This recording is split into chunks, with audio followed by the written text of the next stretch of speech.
Hello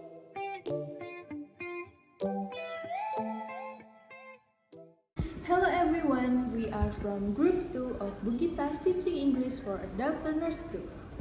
Let us introduce ourselves. My name is Elsa Teresia Wijaya, and here we have... Hi everyone, my name is Elmi Arinta. My student number is 11,280,024. Hi everyone, my name is Adelina Aribunga Namira and my student number is 11,2018-073. So in this video, we are going to present our poster with the 5 activities related with the implementation of the 4 strands that we have created. So, we choose 3rd grade of junior high school as the level of the students. Moreover, we imagined the students to have upper intermediate level in English. So, without further ado, let's jump out to the presentation. So, this is our poster, and it has 4 strands. The first strand is meaning-focused input. For this activity, the teacher explains what narrative text is and also the structure of narrative text, such as: first, orientation. Orientation includes introducing the participants and also informing the time and the place. Next, complication. Complication includes describing the rising phrases which the participants have to do with. And the last one is resolution. Resolution includes showing the way of participants to solve the crisis, better or worse. Then, the teacher also explains about simple past tense, which is frequently used in a narrative text, such as the grammatical form of simple past tense and how they are used in a narrative text. Next, the teacher provides a narrative short story and asks the students to read the short story together with the teacher and to find the moral value of the story. So, we use this short story entitled Discovering Komodo Lizard. This is the story.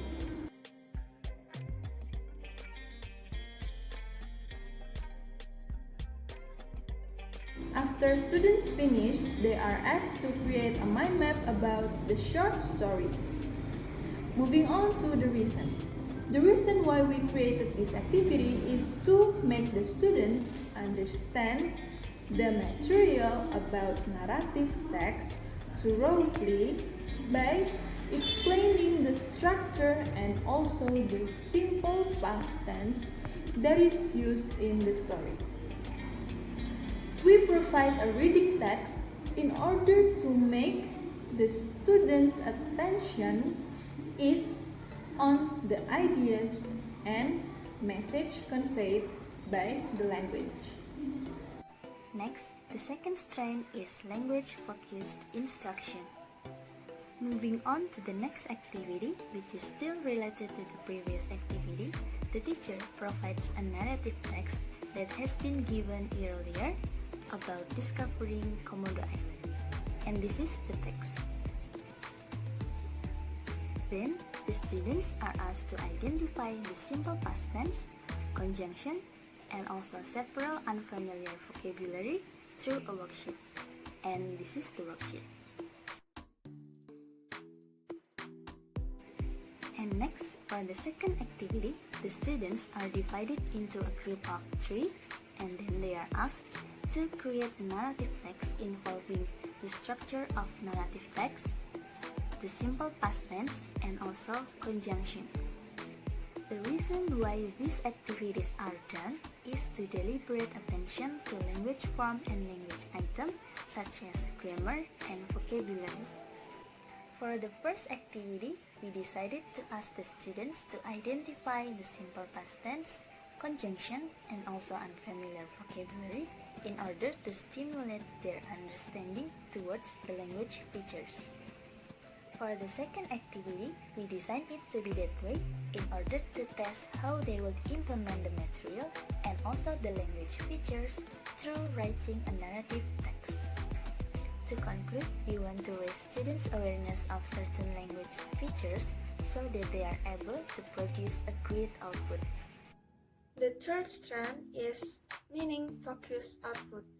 The next activity, the students are asked to present their narrative text that they have created in their groups in a form of role play.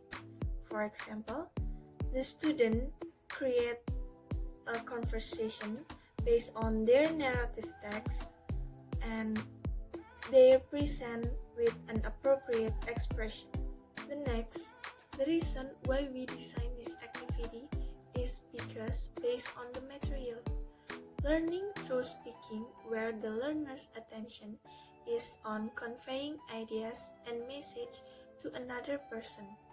So, the students are able to present their input by doing a role play without having to look closely at the grammar.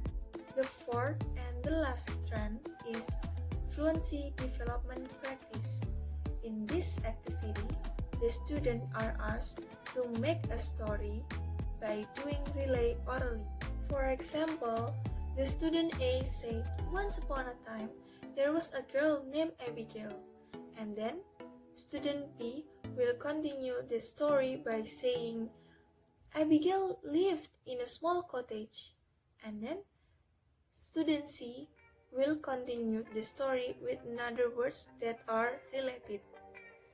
While the student make a story, the teacher can observe each student ability in speaking English fluency. Not only that, the teacher can also correct the mispronounced word or grammar errors of each student. By doing this activity, the teacher can measure the students' change in fluency, such as speed rate and number of unfilled pauses. Moreover, the student will reduce their errors and increase their grammatical complexity. They will also take an example from their friends' correct pronouns and grammatical structure. Finally, we have made the end of this video. I'd like to thank you all for your time and attention today. Hopefully, we have made a clear explanation of the activities that we have created.